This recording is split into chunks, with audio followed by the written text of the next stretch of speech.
A friendly golf clap welcomes my next guest here on 10 Minutes with Tobin, Bob Harig of Sports Illustrated. Hey, Bob, how you doing? I'm doing well, thanks. How are you?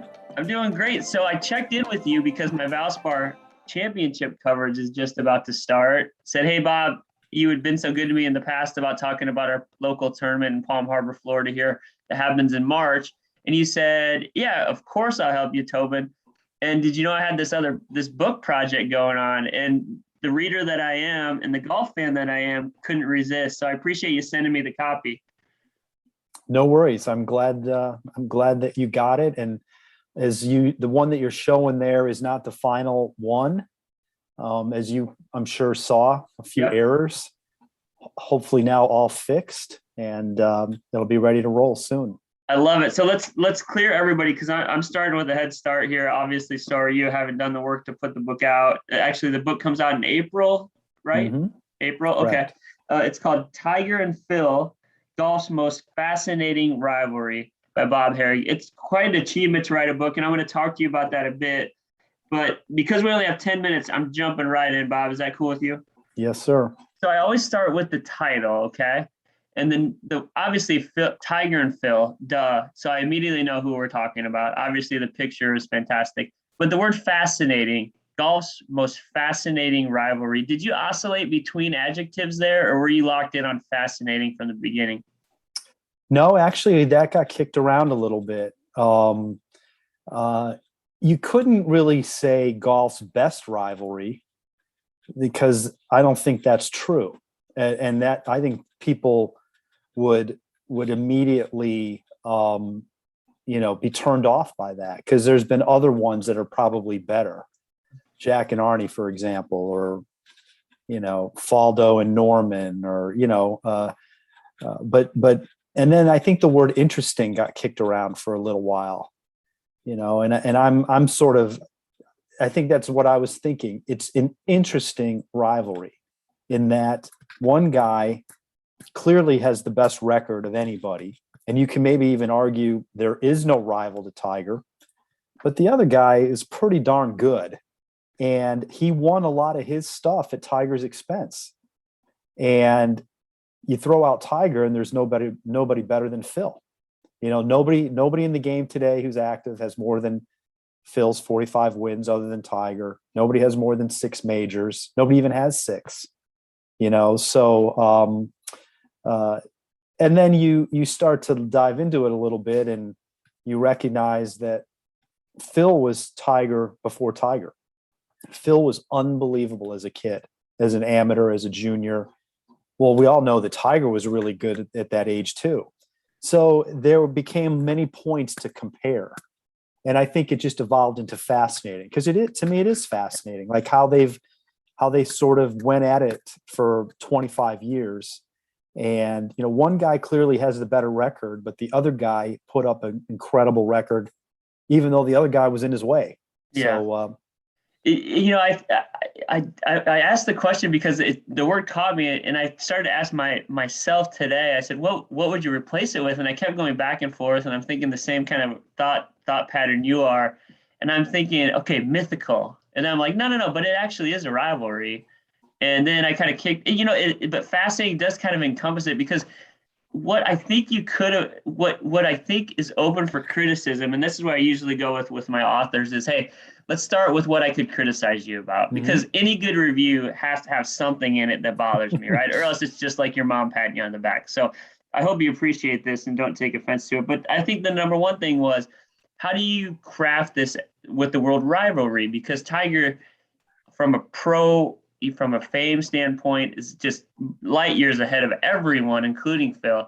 So that was one criticism. The second one I was thinking is the way you spoke about particularly Woods' off the course troubles.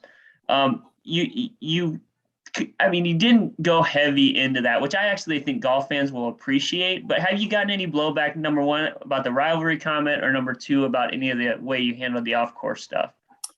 The rivalry thing is fair game, I think, and I did try to address it in there. Tiger's rival might have been history more than anyone. He beat back everybody that came along. but Phil was clearly an annoyance to him, and they didn't get along. There was that Ryder Cup in '04 that I highlighted, extensively. And the reason that was so compelling to me is that was the year Phil finally won his first major. Tiger had 8, Phil only had 1, and Tiger felt threatened. Tiger didn't have a good year that year. Phil contended in all 4 majors. He could have won more than one in '04. Mhm. Tiger didn't have a chance to win any. He was going through a swing change. And so now they're paired together with the Ryder Cup, and the last thing Tiger wants to do is get friendly with Phil. And so, I tried to highlight some of the animosity between them, or maybe the edginess. It wasn't like full-blown hatred or anything like that. It's just that Tiger wasn't going to let anybody get close, especially somebody he knew was really, really good. And early on, he kind of looked down a little bit on Phil. He thought he was an underachiever. Then as Phil started to get better, he saw him as a threat. And then from that point on, '04, '05, '06, they traded green jackets. They were 1-2 in the world for a long time together. And so that part of it, I get. As far as dealing with the off the course stuff, you're right. I felt like, that's ground that's been covered so much. Yeah. And I only wanted to hit on it as it related to each other. Yeah. And so the Tiger scandal, which happened at the end of '09, in terms of Phil, what was interesting was Tiger comes back at the Masters in 2010. That's his first tournament back after 5 months. Who wins that tournament? Phil. Who would be the last person Tiger wants to win that tournament? Phil. And Tiger was very, very annoyed that Phil was in contention, that Tiger couldn't overcome him. It's really a remarkable achievement that Tiger finished 4th that week. And yet he was so mad, and he was kind of, pouty about it. Hank Haney talks about it a lot. And then he kind of went on a downward spiral after that. Like his game actually got worse. So that's where that part comes in. Phil's big off the course transgression was the SEC thing where he got fined the stock trade. And, I only covered the facts of that. I didn't dig into it, but I put it in a chapter I did on gambling, because Phil is a prolific gambler. Yeah. And a lot of those losses that he accrued that he was trying to pay back were due to gambling debts on the golf course. There's a lot of fun Phil gambling stories. That's the not so fun one.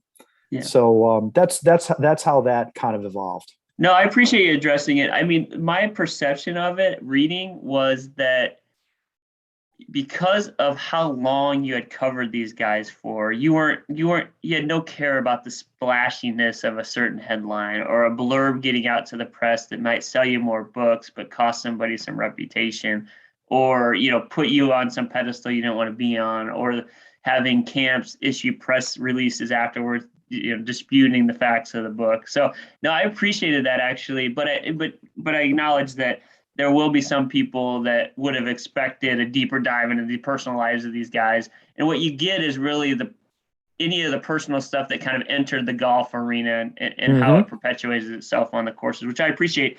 So how you've covered these guys forever. How did you go about just kind of crafting the book? I mean, it's 350 pages. It reads, I would say, like, I didn't know what to expect, I guess, when I opened it. I didn't know if I was going to get a super golfy, statisticky, comparison, which I did not get, which I thoroughly enjoyed. But you do get into some pretty detailed golf things, as well as, brush on the personal stuff, as well as brush on their evolution of their relationship. So just tell me about crafting the book with so much out there about these guys. Yeah, that was part of the challenge, I think, and I thought about, maybe just starting it when they were both pros and forgetting about the stuff before that. But when you start to, look into their past, you realize that they have junior records to compare. And I think it helps tell the story. If you didn't know who was who, if you looked at Phil's amateur record, in my mind, you might think that he'd have been the better pro. Phil won a tour event as an amateur. Tiger never came close, never even sniffed contention as an amateur in a tour event. Phil won 3 NCAA titles. Tiger won 1, but he was only in college 2 years. Tiger won 3 USAMs. Phil won 1. Their records Tiger broke 50 at 3 years old or something. Yeah, ridiculous. That's the text Yep. I sent you. Like the first night I had the book, I was like, "You have got to be kidding me! Yep. 3 years old." And I think we're more familiar with that. We're more familiar with Tiger being great as a kid. Mm-hmm. Well, so was Phil. His dad nurtured him just like Tiger's dad, except just in a different way. It wasn't as demonstrative. It wasn't as well known. He kept in the background more, but he was very much an influence on Phil's career. And and then they become pros. And Phil won 9 times before Tiger turned pro. Phil was unbelievable at that point. He was the superstar in waiting, and everybody was expecting him to win a major or 2 or 3. And then Tiger comes along and just kind of blows by him. And it's really kind of a testament to Phil's resiliency that he fought back. That he managed to put together the major career that he did, despite all that Tiger did. It had to be deflating at times. Yeah. Tiger wins 8 majors and you haven't won 1. So anyway, so I feel like it's kind of what must Charles Barkley have felt like, right? Or what must all these guys who played during the Jordan years felt like? It's like, man, I got to be beyond perfect to win this thing, No question. I think that's what hurt a lot of guys trying to play against Tiger. Yeah. You couldn't make mistakes, and it put even more pressure on. And so then, it just became kind of, there's 2 things that sidetracked me a little bit. One, of course, was Tiger's car crash, a year ago. That became something where, like, okay, how do I address this? Because when the book comes out, you weren't sure where he was going to be, And then Phil won the PGA at age 50 and became the oldest major champion. I mean, so at that point, I was getting close to the time when the first version of the manuscript was due. And now I've got an entire whole new chapter to write, because you're not going to give that short shrift. I mean, that was history making. He became the oldest major champion, 6th major. That's something Tiger hasn't done. Obviously, Tiger, he's won a major after Tiger now. So all of that had to be addressed. And then, of course, for the most part, after the beginning, where I kind of try to heighten their animosity at that Ryder Cup, I took it chronologically all the way through. Oh, nice. So do you have to run this by the Tiger camp or the Phil camp, or do you give them, how does this work in your business? Do you give them courtesy copies and hope they respond, or hope they like it, or don't care? Yeah, that's a really good question, because these guys are tough. Tiger, especially his people, they're not big on books being written, and they've seen a few. Tiger's had a lot of books written about him. Phil, not so much. And their typical attitude has been, they say things like, now they didn't say this to me, but they would typically say things like they don't like the idea that people are making money off them. Well, okay, I'm a writer. This is what I do, right? Yeah. And Tiger makes money off the media indirectly. If he's not covered, Nike's not paying him all that money. Yeah, I mean, that works both ways. The other thing is, I said to one of Tiger's handlers, good-naturedly, his friend Rob McNamara, I said, Tiger wouldn't walk across the street for what this book will pay a writer. It's a good point. It's a totally different animal. So the thing with Tiger is at the time that I approached them, he was in the throes of working on his own memoir. And he was contractually obligated or not allowed to sit down with anybody else for a book. Okay. But I fully expected to talk to him and ask him questions. Well, obviously the car crash ended that. He didn't play last year. That's when I would have been talking to him. And Phil was different in that he was a little tepid when he first heard about it. I actually ran it through his attorney. So when I approached Phil, he knew. And he had appreciated the fact that I let him know, and he was very gracious about that. And then different times we had tried to work out times for me to talk to him, and it just never happened. Like, okay, how about now? And then he wouldn't get back to me, or something would come up, or he couldn't do it. And we tried again. And look, the guy's busy. He travels a lot, and I don't think he was going to sit there and like make it in his top 5 things. Well, I got to make an hour for this guy for this book, even though he knows me, and we have a pretty good relationship. And that's probably my biggest regret, is there's a lot of things in there I would have liked to have asked him about. Now he's quoted plenty, but in terms of, I would have liked him to reflect. There's a whole part in there about 2003 when his wife nearly died during childbirth, and he had his worst year, and then the next year he won the Masters. I would love for him to talk about what that time period was like. He's never really talked about that much. And then obviously, some of the head-to-heads with Tiger. The Doral in 05 was an entire chapter. That was one of their greatest duels ever. Yeah. And it wasn't a major. People forget about it. It was unbelievable, though. It was a great scene, a great time. And, all the way through. So that's unfortunate, but yet, I don't know how many people I talked to, 100 plus. Yeah. I was going to say the monumental achievement for this book. And again, it's called Tiger and Phil, Golf's Most Fascinating Rivalry. Everybody will be able to get it April. I think you can pre-order it now.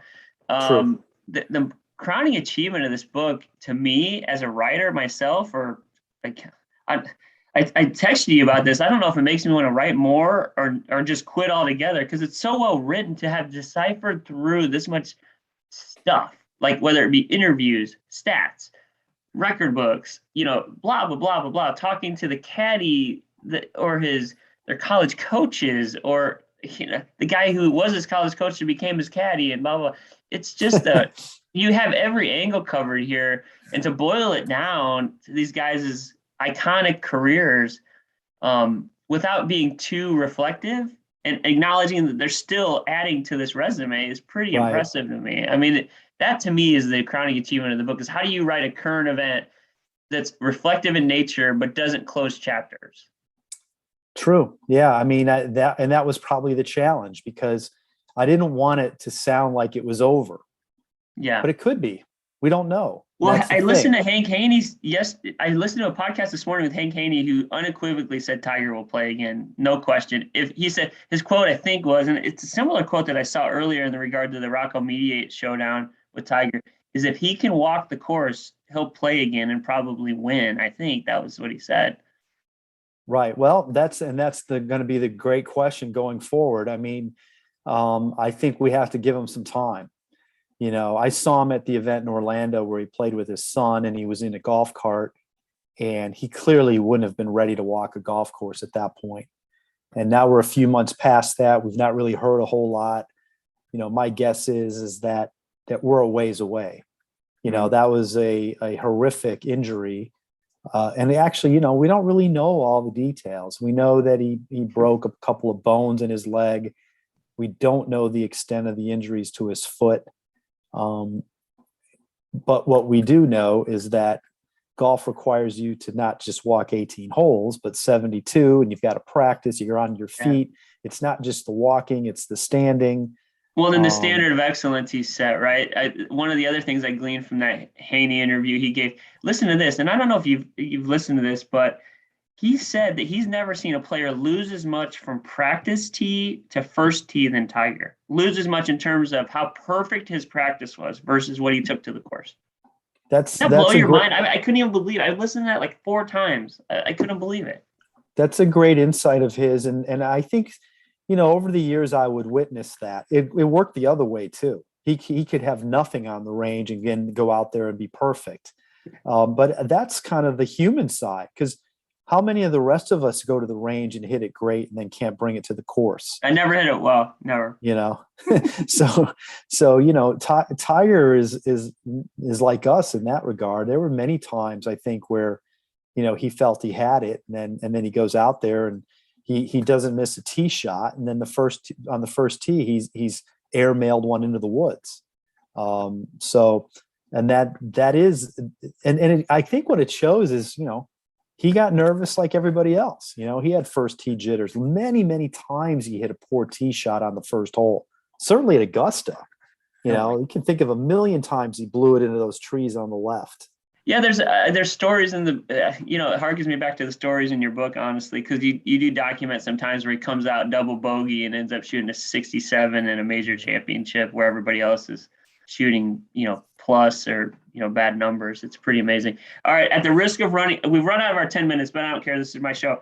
We're doing a game here, okay? So Bob Harig, Sports Illustrated now, previously at ESPN, has a long history with Phil and Tiger, right? And these guys. I mean, you cover them for so long, you end up basically knowing them. They would pick you out of a lineup, I'm guessing. So here's the deal. I'm going to give you 5 obscure kind of contests or games, and you tell me who would be victorious, Tiger or Phil, in those games. Agree? Sounds good. All right. I'm gonna pin you down if you say I don't want to answer or it's a tie. Okay. Somebody's got to win. These guys are not playing for ties. I know that. No question. Right. All right. So pick a winner.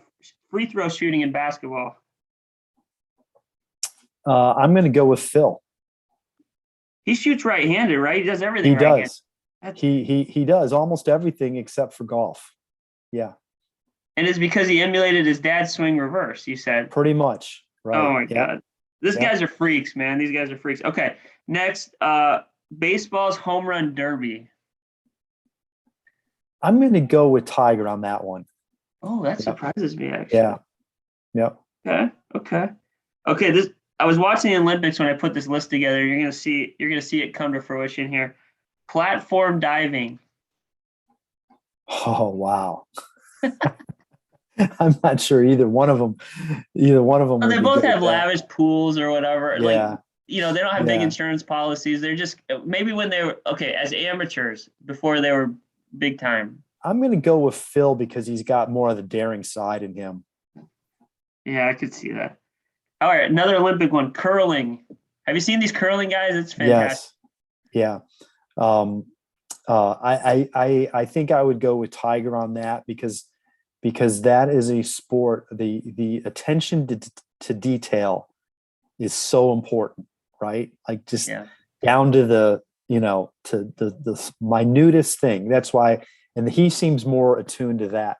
I won't go down this rat hole too far, but I was thinking to myself, Phil would be the ultimate trigger man because of his touch, and then Tiger would be the ultimate broom guy, because he would just be calculating exactly where it has to go and the dimension of the ice. Right. Yeah. Cool. And then last one, a game of Jenga. Oh man, that's what I think I'd go with Phil on that just because he seems to be more, analytical. If that matters, he's just, there's